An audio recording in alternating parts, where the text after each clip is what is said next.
Demikian juga saya menyampaikan bela sungkawa atas meninggalnya Brigadir Joshua.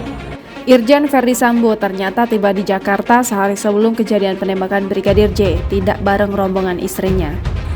Saya selaku ciptaan Tuhan menyampaikan permohonan maaf kepada institusi Polri. Komnas HAM memiliki bukti baru membantah kronologi yang sebelumnya didapat, yaitu Sambo dan istrinya tiba pada hari yang sama dan hanya berselang beberapa menit. Ketua Komnas HAM Ahmad Taufan Damanik dilansir dari Kompas.com mengatakan awalnya pihaknya mengira suami istri itu tiba di hari yang sama di Jakarta, yakni pada 8 Juli 2022. Tapi ternyata setelah ditelusuri dengan bukti baru menunjukkan pulangnya Ferdy Sambo 1 hari sebelumnya dengan pesawat. Ferdy Sambo tiba di Jakarta pada Kamis 7 Juli 2022, sehari sebelum peristiwa kematian Brigadir J.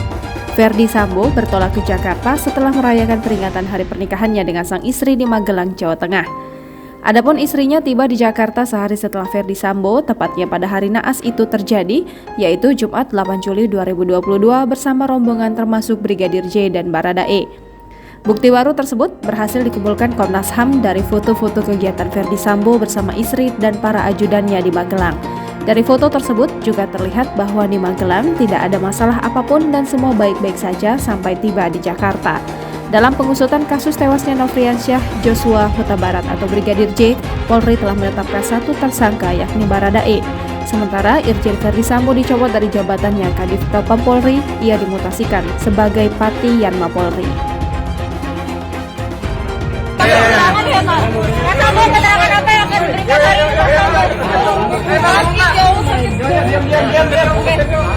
Hari ini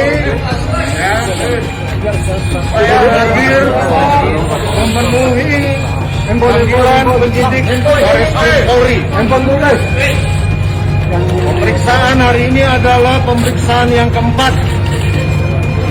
Saya sudah memberikan keterangan kepada penyidik Polres Jakarta Selatan, Polda Metro Jaya, dan sekarang yang keempat di Bareskrim Polri.